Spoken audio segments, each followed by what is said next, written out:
secrétaire général du ministère gabonais du pétrole et accessoirement membre du bureau politique du Parti des démocrates gabonais, PDG, Nestor Eyandom s'est permis une correspondance, aussi resquilleuse qu'incongrue, au commissaire de police de l'aéroport de Libreville, Gabon. Les dégâts d'un accident entre l'ignorance des principes républicains et l'égocentrisme villageois.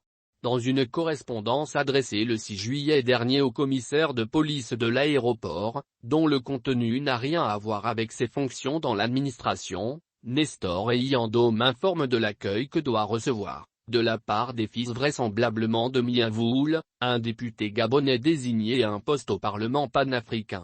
Si le Gabon n'est plus au bon temps du parti unique et des groupes d'animation, il faut s'interroger. Nestor Eyandom a-t-il voulu user du trafic d'influence? Est-ce bien raisonnable, en effet? Le secrétaire général du ministère du pétrole et du gaz s'est appuyé sur ses fonctions pour l'obtention d'un droit ou d'un avantage à la lisière du privé, tout compte fait. En quoi donc le ministère du pétrole est-il concerné par les conditions d'accueil d'un député de Miavoul à son retour de voyage?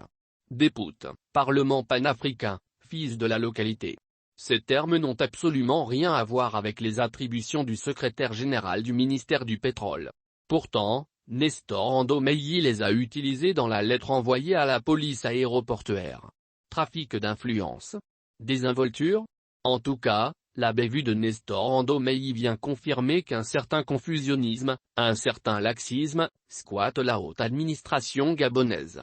De notoriété publique, il existe en effet des hauts fonctionnaires ne maîtrisant pas le moins du monde de nombreux aspects du fonctionnement de l'administration ou encore qui s'en contrefichent royalement.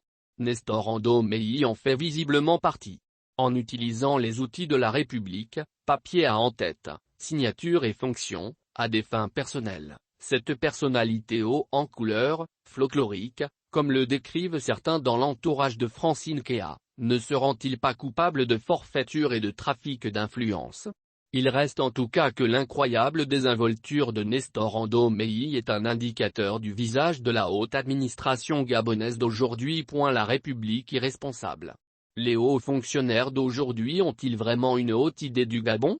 Comme on devrait l'imaginer, le chef du département du pétrole et du gaz va certainement demander des comptes au secrétaire général du ministère. La République mérite d'être représentée en tout temps et en tout lieu par des personnes qui en ont une certaine idée. Ce folklore n'est pas pour redorer le blason du PDG et il ne promeut en rien la politique du chef de l'État qu'aiment si bien invoquer les putschistes.